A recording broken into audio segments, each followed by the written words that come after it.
Pemirsa, Saiful Mujani Research and Consulting atau SMRC merilis survei terkait elektabilitas calon gubernur dan calon wakil gubernur DKI Jakarta sepekan jelang pencoblosan. Hasilnya elektabilitas Anies Baswedan, Sandiaga Uno, dan Basuki Cahayapurnama Jarod Saiful Hidayat hanya terpaut 1%.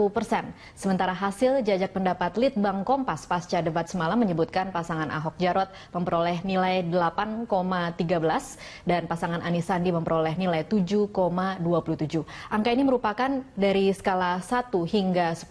Lantas seperti apa peluang kedua pasangan calon merebut hati calon pemilih jelang hari pencoblosan pekan depan?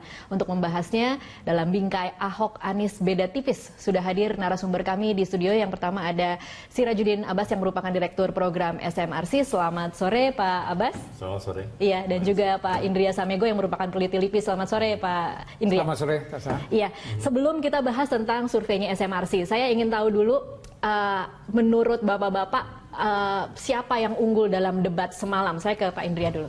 Iya, saya kira memang tingkat pengukurannya berbeda ya antara dua pasangan itu, terutama dua tokoh calon gubernur. Jadi kalau kita bicara Ahok, bagaimana mengukur Ahok dengan Anies? Iya. Di satu pihak dia Ahok itu praktisi, dia bicara based on, ya kan ada dasar-dasar yang dia. Tapi sementara Anies dia scholar.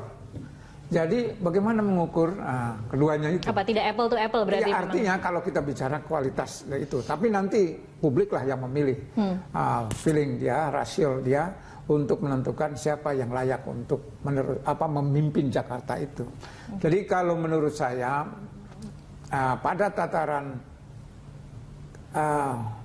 praktikal itu memang Ahok ya dia menguasai data lapangan.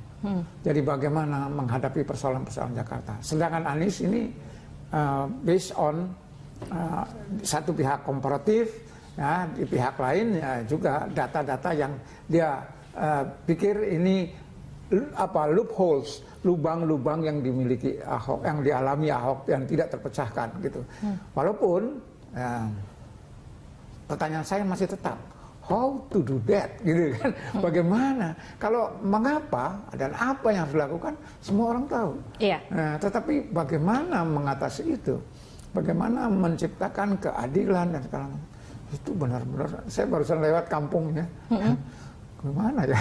Bagaimana cara melakukan itu? Oke, pertanyaan selanjutnya adalah sebenarnya seberapa signifikan peran debat dalam kemudian merubah peta atau kekuatan elektabilitas masing-masing calon, Pak Abbas? Ya, kalau kita lihat presidennya dari 3 debat sebelumnya di putaran pertama, lalu debat di stasiun TV swasta yang kita pernah evaluasi, maka kita akan melihat memang ada kontribusi yang cukup signifikan terhadap incumbent Pak Ahok dan Jarot untuk mendapatkan simpati dari publik secara luas dibanding penantang-penantang lainnya. Di situ ada Pak Agus dan ada Pak Anies. Kalau kita lihat di debat pertama, kedua, dan ketiga, maka sebetulnya titik rebound pertama setelah Pak Ahok tertekan sedemikian dalam sehingga terlewati oleh Pak Anies dan Pak Agus di Desember, rebound pertamanya justru setelah debat. Oke. Dan itu konsisten, debat kedua semakin naik, debat ketiganya semakin naik dan bahkan unggul. Nah, di stasiun TV swasta yang minggu lalu, akhir Maret, juga kita menangkap gejala yang mirip dengan 3 debat sebelumnya, karena tingkat keyakinan pemilih terhadap performance, terhadap substansi penguasaan masalah dan penguasaan substansi kebijakan dan bagaimana mengatasi masalah, publik menilai incumbent jauh mengungguli. Oke. sekitar 63% lah yang percaya bahwa Ahok lebih unggul kemampuan debatnya dibanding Pak Anies. Oke, keyakinan responden bahwa petahana lebih unggul dibanding penantang, itu kemudian akan secara linear atau signifikan berimbas kepada suara atau akan seperti apa? Akan berimbas pada elektabilitas masing-masing calon atau seperti apa, Pak? Iya, itu salah satu faktor yang mempengaruhi kepercayaan pemilih dan pada gilirannya pada elektabilitas. Karena ada sejumlah faktor yang lain. Iya. Misalnya soal kinerja, kepuasan terhadap kinerja. Kepada Pak Ahok itu Pak Ahok misalnya yang memudahkan dia rebound kembali di putaran pertama dan juga saat ini itu karena ditopang oleh tingkat kepuasan yang konsisten di atas 70% sejak bulan November itu. Jadi meskipun elektabilitasnya rendah di bulan Desember, kepuasan terhadap kinerjanya nggak kurang dari 70. Ya terus 76, 78 pernah ke 74 gitu. Tapi di atas 70 rata-rata. Itu yang kira-kira yang menahan Pak Ahok Jarot untuk tidak jatuh lebih dalam lagi. Itu satu faktornya. Faktor yang lain saya kira karena soal persepsi publik mengenai pemimpin yang jujur dan tegas. Nah ini kan soal bukti-bukti dan memori publik tentang apa yang dimaksud dengan pemimpin tegas itu seperti apa dan pemimpin jujur seperti apa. Kalau kita bandingkan kualitas personal dari aspek kejujuran, dari aspek ketegasannya, memang ada perbedaan yang konsisten. Untuk aspek itu Pak Ahok cenderung lebih tinggi dibanding Pak Anies. Lebih tingginya jauh atau hanya beda tipis? Mungkin 3-4%-an rata-rata itu, tapi unggul. Dan di kualitas personal yang lain, misalnya soal bukti nyata kerjanya dan juga soal kemampuan memimpin, misalnya kemampuan memimpin Jakarta yang kompleks saat ini, kan itu soal kepercayaan publik gitu. Nah itu selalu di atas. Memang ada yang lain, misalnya yang di bawah Pak Ahok, misalnya soal cara komunikasi, tutur kata, misalnya itu konsisten di bawah terus. Soal penampilan, enak dipandang atau kurang enak dipandang, itu selalu di bawah. Kalau soal berpendidikan, misalnya soal aspek itu pernah di bawah Pak Anies, tapi juga sekarang dalam posisi yang equal. Dianggap sama-sama saja. Oke, baik. Ada satu hal yang memang terjadi dalam Pilkada DKI Jakarta ini yang juga diakui oleh Pak Basuki sendiri, Ahok sendiri, bahwa ada anomali kepuasan, bahwa keyakinan pemilih dan kepuasan warga Jakarta terhadap pemimpinan selama ini memang cukup tinggi, 70% tadi dikatakan. Tetapi itu kemudian tidak diterjemahkan dalam bentuk suara untuk memilih kembali. Nah, saat ini sebenarnya posisi Ahok dan Anies, kalau menurut pengamatan Anda Pak Indria, apakah memang benar sudah tipis perbedaannya atau justru memang Ahok masih terpukul dengan isu penodaan agama? Iya, saya kira tidak terlalu keliru kalau mengatakan ada perbedaan tipis itu. Ya, kalau misalnya narasi atau publik melihat bagaimana penyampaian Anies yang mungkin bagi publik yang terdidik, ya kan, terdidik, mungkin lebih melanjutkan ini sebuah diskurs yang menarik, wacana yang menarik. Tapi problemanya adalah bahwa untuk menjadi gubernur tidak selesai dengan diskurs saja. Harus ada decision, keputusan. Nah, kalau soal keputusan menyangkut bagaimana kepercayaan publik terhadap Ahok. Jadi tadi disinggung soal dia punya persepsi yang disebut jujur, tegas gitu kan, dan sudah terbukti gitu menghadapi Jakarta memang gitu. Tapi sekali lagi masyarakat Jakarta pemilihnya memang sangat heterogen. Tapi sebagian besar yang lain mungkin percaya juga kepada entah itu omongan tetangga atau obrolan-obrolan di warung kopi gitu kan, yang menilai kedua itu. Jadi kalau saya dekati itu memang terbelah, ada polarisasi antara mereka yang apa namanya fanatik terhadap Ahok dan fanatik terhadap Anies misalnya kan. Nah ini sesuatu yang apa bisa sangat mempengaruhi ini. Nah sekarang ada media sosial gitu kan, itu juga sangat efektif untuk mempengaruhi itu. Yang sebetulnya banyak sekali tadi pagi pun saya nunjukin pada saya ini hoax semua. Oke. Polarisasi seperti itu kemudian bisakah terpatahkan dengan debat-debat yang dilaksanakan selama ini? Nanti kita akan bahas itu di segmen selanjutnya, Pak Indria. Dan pemirsa, sebelum kita break, jika Ahok Jarot dikatakan unggul pada program kerja karena sebagai incumbent dibandingkan dengan Anies Sandi, namun bukan berarti Anies Sandi tidak bisa membuat program unggulan jika terpilih nantinya. Lantas seperti apa pula pentingnya acara debat bagi calon pemilih untuk menilai program kerja?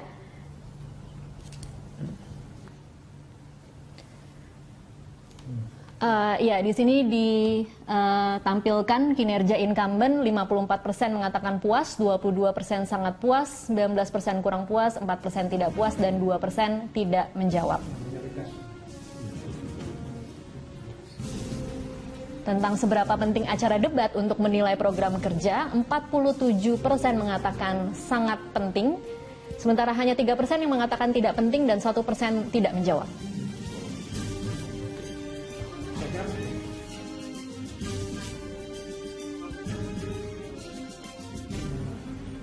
Iya, pemirsa, kita akan lanjutkan perbincangan ini usai jeda komersial berikut.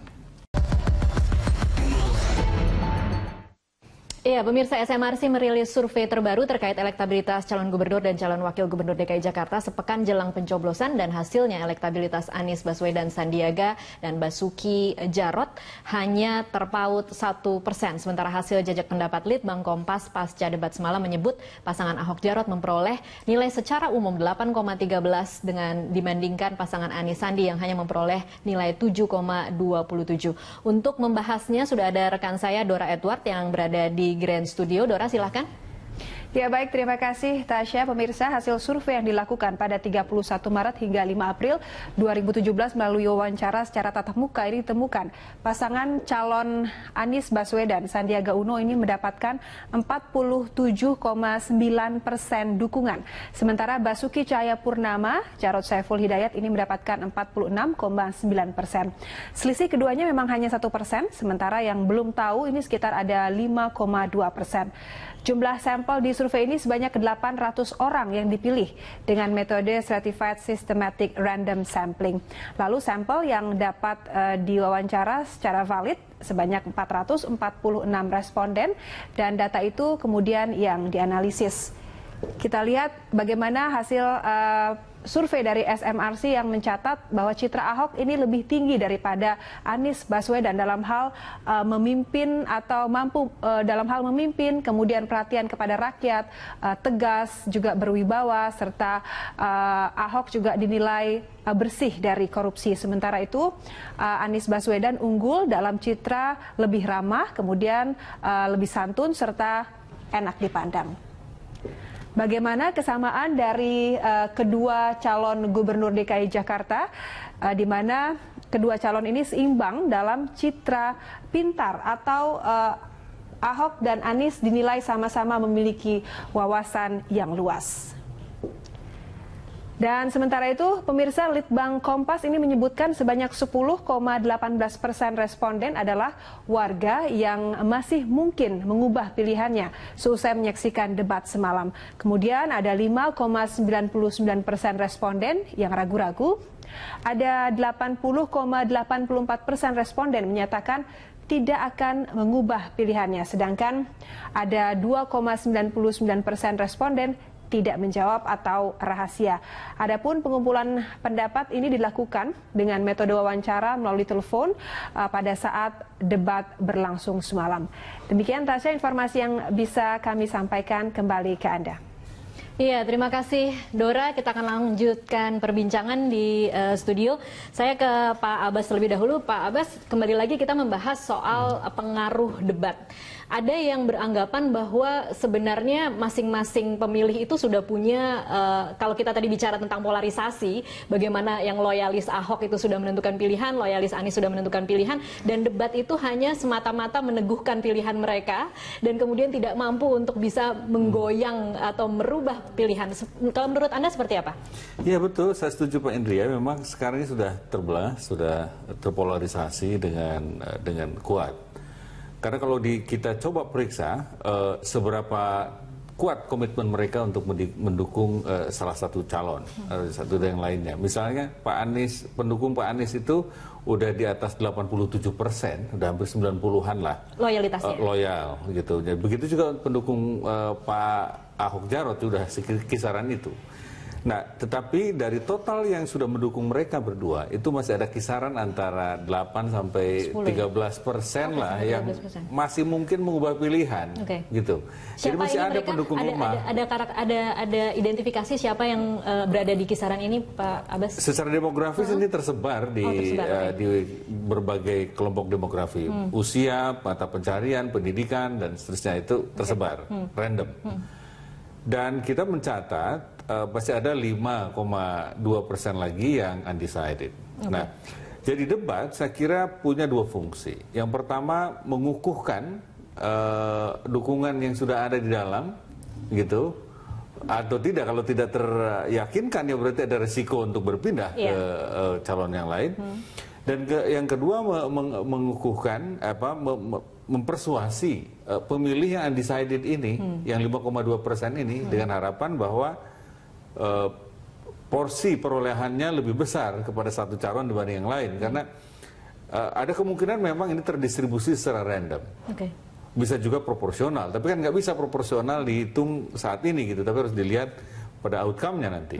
Nah, itu sebabnya debat ini berfungsi sebagai medium untuk mendemonstrasikan pesan-pesan yang mereka deliver untuk berbagai kelompok demografi ini di Jakarta, dengan harapan ya ada penguatan, ada konversi.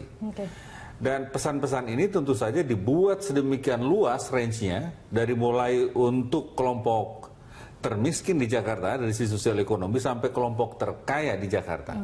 Dari kelompok yang paling kanan beragama sampai kelompok yang kurang beragama, dari yang kurang berpendidikan sampai yang baca aja susah, misalnya, sampai orang yang tingkat pendidikannya tinggi, yang kritis.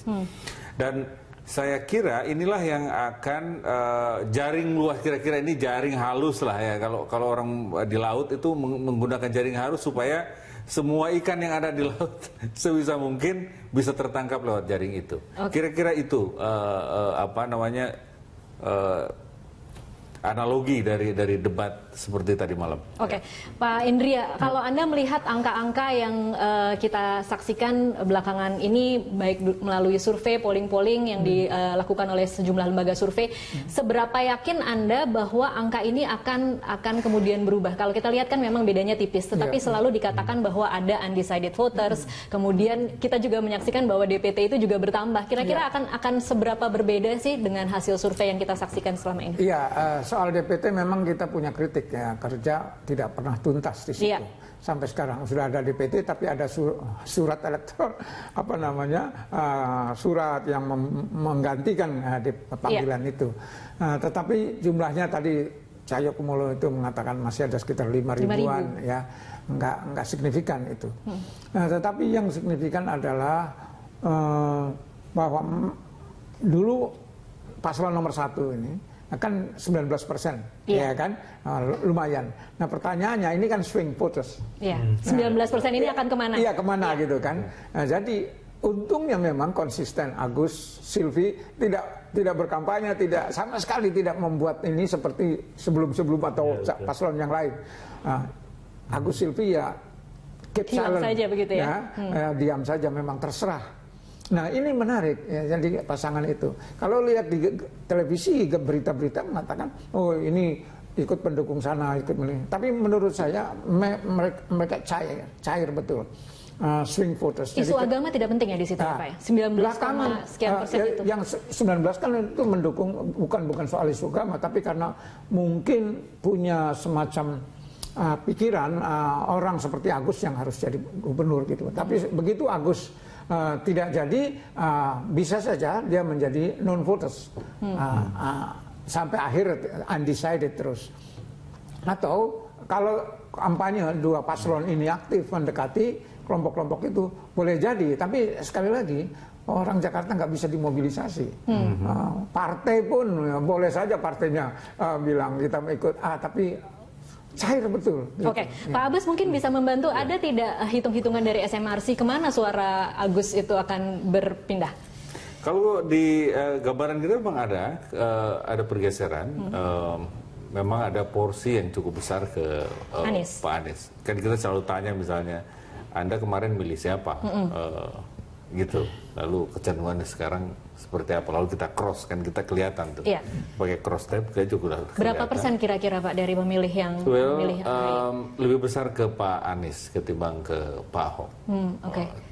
Tetapi situasi itu tidak stabil dan mungkin saja bergeser ketika ada argumen yang berbeda, yang baru. Misalnya argumen yang baru itu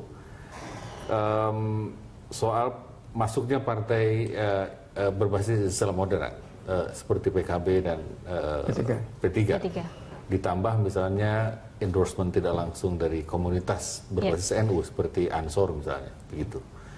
Nah, kalau kita lihat ke belakang sebetulnya penyebab distribusi dari pendukung Agus yang tidak berimbang itu salah satunya karena memang ada image yang sudah di frame sedemikian rupa bahwa Ahok Jarot itu adalah calon kafir, sementara Muslim diarahkan sedemikian rupa untuk memilih calon gubernur yang Muslim juga. Yang gitu. Penting tidak kafir gitu ya, memilih yang penting tidak yang kafir begitu ya. Iya, kira-kira itu dan itu kira-kira menjadi handicap yang dimiliki Pak Ahok Jarot di beberapa bulan yang lalu.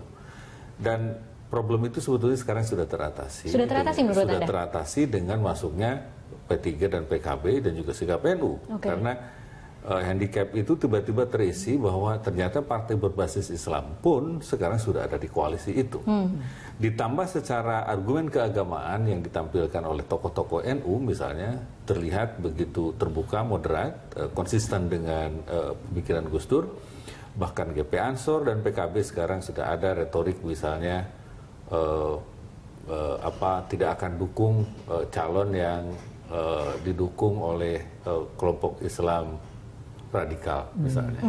Berhasil tidak kemudian turun sampai ke bawah Pak? Itu apa yang diserukan oleh GP Ansor dan sejumlah... Saya kira udah mulai ada efek di bawah. Misalnya dari kasus-kasus soal mayat yang tidak disolatkan, tidak dikuburkan, misalnya Ansor bereaksi sangat cepat untuk datang, ikut menyolatkan, bahkan mendatangi pengurus masjid yang dipecat, dan bahkan di sejumlah pengajian yang diteror oleh kelompok-kelompok agama tertentu, karena yang membuat pengajian adalah kelompok pendukung Ahok Jarot misalnya, sekarang mulai dilindungi oleh Banser NU misalnya, oleh Banser Ansor misalnya.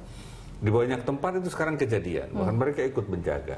Dan representasi Ansor di situ, Banser dan PKB itu tidak bisa diragukan lagi sebagai ekspresi dari perlindungan terhadap kepentingan demokrasi dari misalnya retorik keagamaan yang memecah belah. Dan model Islam moderat itulah yang kemudian dipandang sebagai model yang cocok untuk memperkuat pluralisme di Indonesia. Itu argumennya. Baik, kita akan lanjutkan di segmen selanjutnya. Pemirsa tetaplah bersama kami.